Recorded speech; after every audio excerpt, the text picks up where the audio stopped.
But first, we begin with Eyewitness News reporter Catherine Burcham, who was just feet away when the Parsons walked out of court today. Catherine? And while Casey and Sandy Parsons were certainly quiet and polite to the federal judge, it was a far different scene out here on the pavement. They didn't have much to say to reporters. Casey only telling us, quote, they're scraping the bottom of the barrel, but then they began to get very angry. And as they tried to escape from the crush of cameras, their daughter Brooke was nearly dragged by their car as they were trying to get away. They peeled out of the parking lot here, headed for their home in Fayetteville. Well, now released on bond, they'll be part of an electronic monitoring program. When you see the word homicide, when you see the word fraud, does that ever scare you? For months, Casey Parsons says she has considered the fact she would one day end up in handcuffs. I'm not scared because I haven't told a lie. I have told the truth. They have to prove this stuff, and I haven't done anything. But today in federal court, Casey and her husband Sandy were arraigned on 76 charges, including theft of government funds, identity theft, and fraud involving tax returns, Social Security, and health care benefits. Federal investigators say after Erica Parsons disappeared in November 2011, Casey and Sandy continued to receive tax and medical benefits, Social Security and food stamps, and nearly $13,000 in adoption assistance funds. Did you accept money from the state while Erica wasn't living with you? If you anticipate a child to come back into your home, the money doesn't, that check does not have to stop, because we still had legal custody and she was our legal responsibility.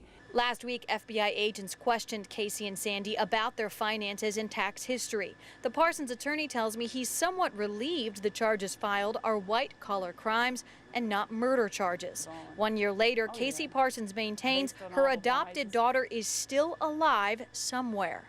Did you kill Erica? No, I did not. No.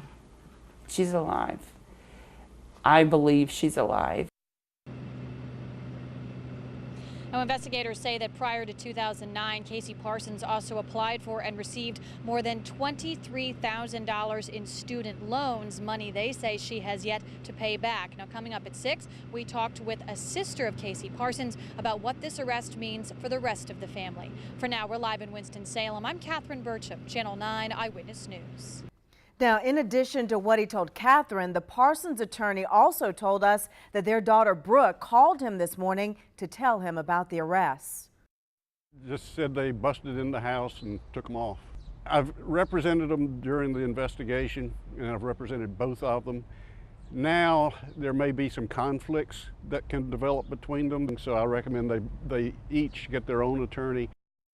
Carlisle Sherrill is not representing the Parsons in this federal case because he is a criminal defense attorney. And because this is a federal case, the Parsons could have to testify against one another. Today, Eyewitness News reporter Mark. We are live in Erica's hometown, but begin with Eyewitness News reporter Catherine Burcham at the courthouse where the Parsons just walked out of court. Catherine. Yeah, it was certainly a chaotic scene out here as Casey and Sandy Parsons left their initial court appearance. In fact, Casey's own daughter was nearly dragged from the car as the family tried to escape the crush of media. Just scraping the bottom of the barrel. Surrounded by a crowd of cameras, Casey and Sandy Parsons grew angry after repeated questions about the 76 criminal charges they're now facing and tried to speed away.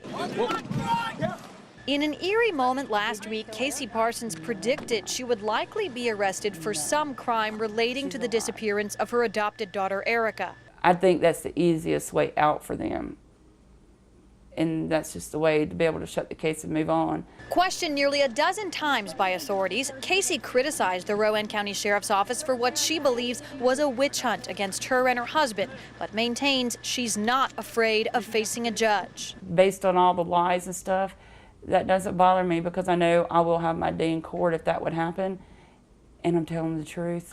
But Casey's own relatives tell Channel 9 she's been hiding the truth for years, and they're relieved she and Sandy have been arrested. I'm excited that they have that many charges against them. Still, Casey's sister Tammy Grace says she's waiting for more answers about her adopted niece. I really just think this is going to lead to other things. I really think this is going to lead to let us know what happened to Erica.